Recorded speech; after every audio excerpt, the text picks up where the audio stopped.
The year was 1981. All eyes are on the Los Angeles Dodgers as they beat the New York Yankees in the World Series.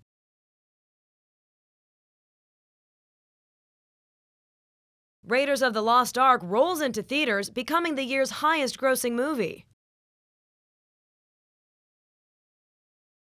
President Ronald Reagan kicks off the year being inaugurated into his first term in office.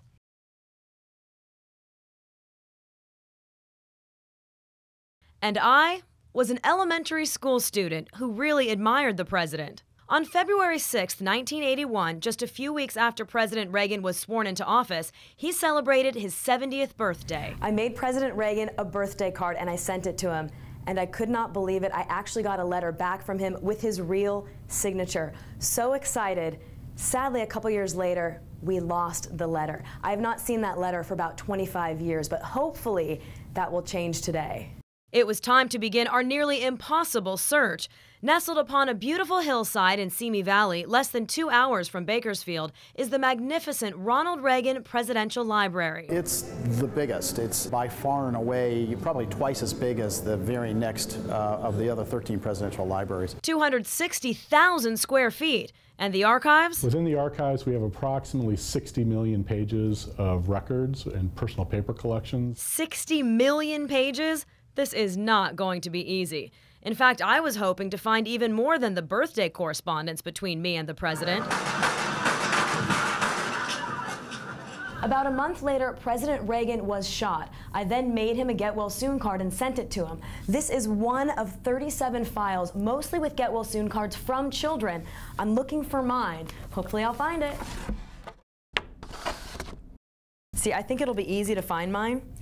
Once I see it, I know I'll recognize it because my writing is pretty much the same as it was back then. I'm sorry to say. Nope. Calligraphy. It's not me. I can tell that right away. I'm pretty sure it was construction paper and crayons or markers, but it wasn't as fancy as this. It wasn't laminated. I wish I remember what it looked like. I don't remember how big it was.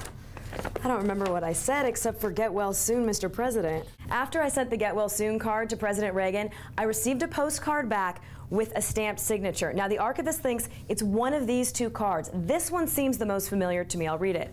Of all the kindnesses that are done for us, nothing means more to Nancy and me than the prayers and spiritual remembrances that we receive. Thank you for supporting us in this special way. God bless you, Ronald Reagan.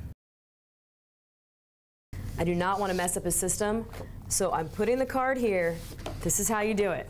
I don't want to get in trouble. So I went through a few of the boxes. I did not find the original birthday card that I made for President Reagan. I didn't find the Get Well Soon card that I sent to him.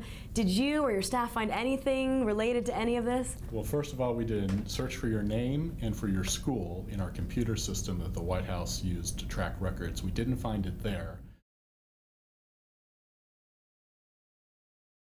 So this is the file for Halligan, okay? I have a Reagan file? Well, this is everybody with that last name who wrote to the president who received some sort of response that they retained. They didn't retain everything, but they retained these particular, they all have your last name. My heart is seriously beating so fast right now. Is a copy of the response to you. Dear students, I can't believe this. It's dated February 23rd, 1981. Dear students, how wonderful to be remembered on my birthday with your very special card.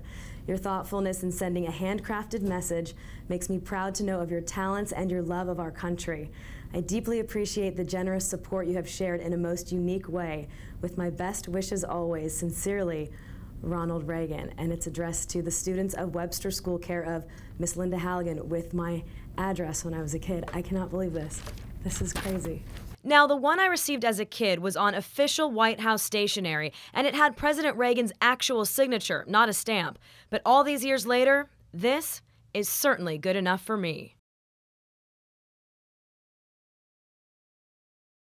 Now that we found the letter, it's time to go enjoy ourselves in the museum, because that's how the fun-loving and quick-witted Ronald Reagan would have wanted it. You get a wash in the history of Ronald Reagan, our 40th president, but you also have a great time. It's a very highly interactive museum with so many things to do as you learn about the president. Executive Director John Hybush says the Reagan Library is a destination for all political parties ages 6 to 96. So I think it's time to channel my inner child as I learn more about the president by touching, seeing, and doing. You can share a scene with Ronald Reagan, the actor, in the football film Newt Rockne, All-American. Who am I playing? What's my motivation? Get ready to record. 2, 1. Nobody got close to you today, George. George, Newt and I often talk about you. We'd like for our 2 boys to grow up and be just like you someday. I don't know what this voice is. Until Rock, I said that. I think I was an awful sad. Oh, that's funny, George. He said the same thing about you. There'll never be but one Gipper.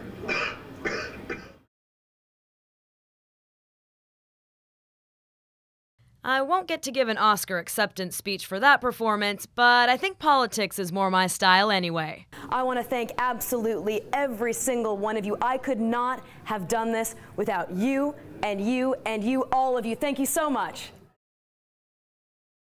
No time to worry about that. I've got a flight to catch. This is Air Force One, the Air Force One, used throughout Reagan's entire presidency. Well, we're looking for some cocktails, some pretzels, some peanuts. Can you help us out? Be pretty stale, bro. Okay. Wow, it's a lot smaller and simpler than I imagined. Well, hello, sir. Mr. Cheelander, how are you? Oh, he's working. He's quiet. Sorry. Chocolate cake. See, Ronald Reagan and I have a lot in common. He loves chocolate cake, macaroni and cheese, and Jelly Bellies. I love that guy.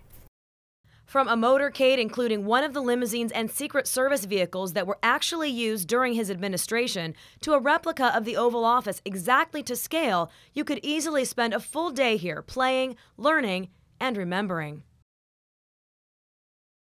Or go outside and see a piece of the real thing. Yeehaw! Yeehaw only partly describes how thrilled and overwhelmed I am to know that I've recovered a piece of my history, which was an ever so tiny piece of Reagan's history. So this is my copy. I will keep this safely in a frame, maybe even in a safe. I don't know. You can only really feel it when you're here. It's a special place. It's more than a museum.